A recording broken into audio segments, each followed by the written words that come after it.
What's up, folks? Dave Swift here, and today I want to talk about website accessibility. Accessibility is something that I genuinely believe website owners want to comply with. We want our websites to be accessible, but it seems complex. There's lots of jargon and legal red tape that it looks like we've got to jump through.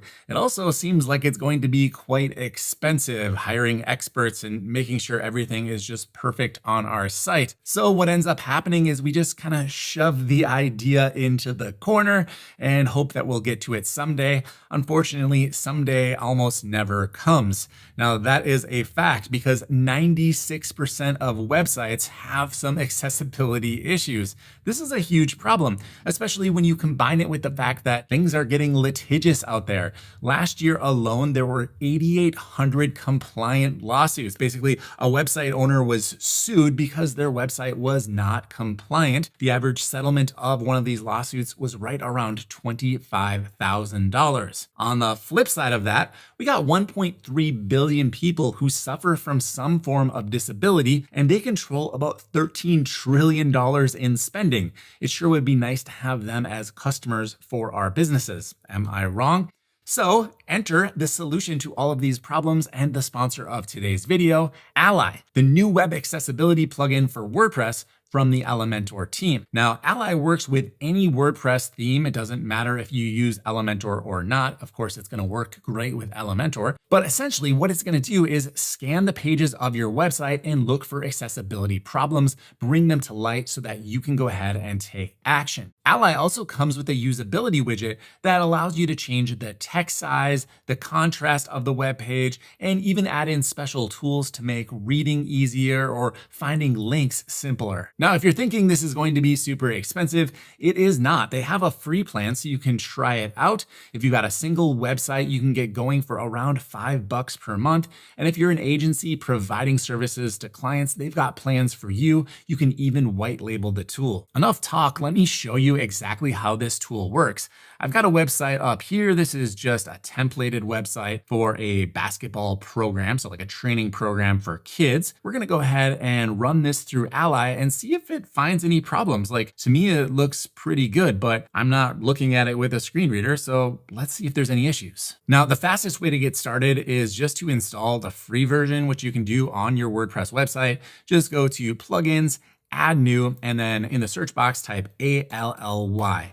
Now, if later on you decide that you want to go for a paid plan, I do have a link down below. And if you click that, it gives me some credit and lets the Elementor folks know where you came from. So here you go. This is the plugin that you want to install. As you can see, I've already got it installed and activated on my website. It does add an area over here on the sidebar. When you click on the menu item for Ally, it takes you to the scans page where you can see what results you've already generated using the plugin. So I can see how many URLs I've scanned, how many issues I've yet to address, and how many things I have fixed already. I also can see which pages have been scanned down here and go ahead and start scanning some more by clicking on New Scan. But even cooler than that, it adds a new button right into the WordPress interface. So if I go over to Pages, I can see I've got the Ally column over here, and I want to scan this Academy page right here. So I'll just click on Scan URL. It pops it open into Ally, and things start to get scanned immediately. In fact, it's already done, and it did find 36 issues. Most of the issues have to do with the page structure and navigation. So if I click on this, it's going to take me through one by one all of the issues I need to address. Like, here's an issue right here where it says navigation menus must have a clear, unique label. It shows me exactly where in the code the problem is occurring. So if I wanted to, I could open up the code here. I can just right click, inspect the element. I can copy the code here, and then just using the search function. So for me, that's Command or Control F. And then I just paste in the code and I can see exactly where it is. And I can move this manually. Now, resolving this manually might take a little bit of tech chops, so you could send this over to your developer if you're not comfortable. They do give you an example of what to do if you just click right over here. But what I love is that if you have a pay plan, you can let AI do the work for you. So I'll click right here, let AI resolve it for me. It's all happening in the background, and this should be resolved. There it is. I can hit Apply Fix. and I'm good to go. Now, a super common problem is color contrast issues. This is something where not everyone can see the problem until it's resolved, and then you generally go, oh yeah, that does look better. So we've got 8 color contrast problems here. And because I'm using Elementor, I get these nice little sliders. I can literally just adjust the color of the text. And notice as I move this slider to make the text a little bit darker, as soon as it becomes acceptable, I get a little green check mark. So I love that. If we kind of revert to see the original, you can look at the text right up here. And now let's enhance it a little bit. It definitely does become easier to read as we start to enter that green check area. When you're happy, you just go ahead and apply changes and it'll move on to the next issue.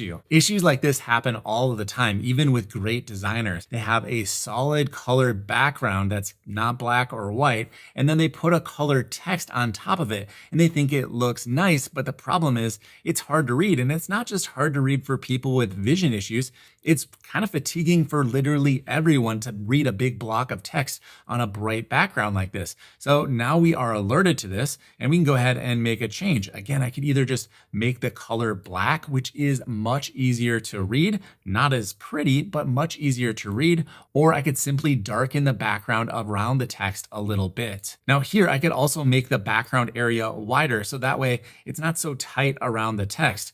And if I want to, I can even include the headline up here. We are making some immediate changes that to me don't just seem like accessibility improvements, they're general usability improvements. They'll improve the conversions on your website for everyone. Now you might notice I added in some text here. I added this manually because I do see this happening a lot where people have a link color set up on their website and don't think about the fact that if they add a link in another place, that link color might be almost impossible to read.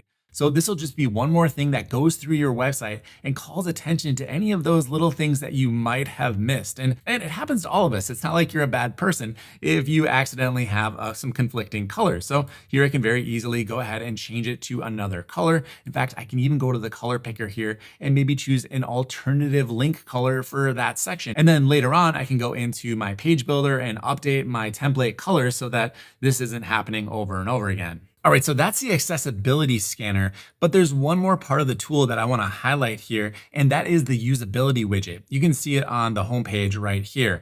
You can change everything about this, by the way. We can customize the color and the icon, but when we click on it, we have all of these options that are super helpful. Like if I need the text bigger, I can go ahead and click this button and just one click, there's no settings, it's not confusing. You can just go ahead and make things bigger. Now, you notice as things get bigger, they're starting to get kind of squished together. So I can add line height here as well. All right, couple clicks. Now it's very easy for me to read. Like for example, this section right here, if I'm having trouble reading it, I can go ahead and just click, click, click, maybe make them a little bit more spaced apart. And that is a lot better. I also don't like that it's aligned to the center. So let's go ahead and left align it. It's easier for me to look at. Boom, all done. You can change fonts to make it more readable, make the whole page grayscale if you have problems with the colors. I'm gonna reset some of my changes here, make the text a little bit smaller again, but there's some more options to show you. I can put the site in dark mode, get rid of some of that contrast, it makes it a lot easier to read. Or add a reading mask to make it easier to read long blog posts. This will help your eyes keep in line so that you can very easily read long form content without losing your place. If the page just has too many images for you, you can go ahead and just hide the images. That's really nice. And if you ever want to see where all of the links on a page are, well, just go ahead and highlight links,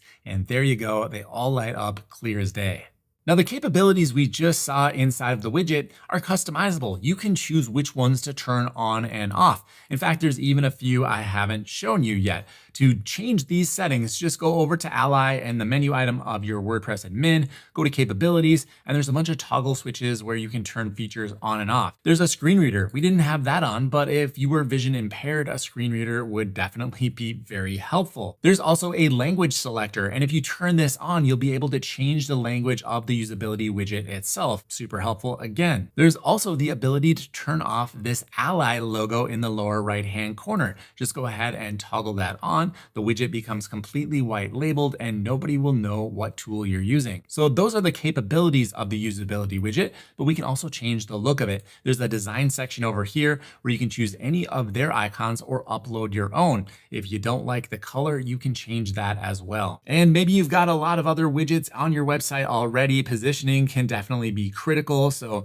on desktop, I could say, put this in the lower left-hand corner, and then maybe on mobile, I want in the upper left. Whatever you want to do, you have complete flexibility. And by the way, if you wanted to hide it on desktop or mobile, those options are available. Now you might be wondering, is anyone even using this accessibility widget? Well, you can go ahead and turn on analytics inside of Ally, and you'll be able to find out how many times the widget is opened and which features are being used. Now this is off by default, so if you want to begin using it, go ahead and turn it on, and then in the future, you'll be able to see how many times people are using which feature. Final thing I want to talk about with Ally is the fact that it can create a document for you, a very important document, one that is legally required in some jurisdictions, called an accessibility statement. Much like websites now have privacy policies and terms of service, an accessibility statement is becoming a legal requirement for many around the world. So you can go ahead and turn this on. It will create the document for you. It showcases your commitment to making your website accessible,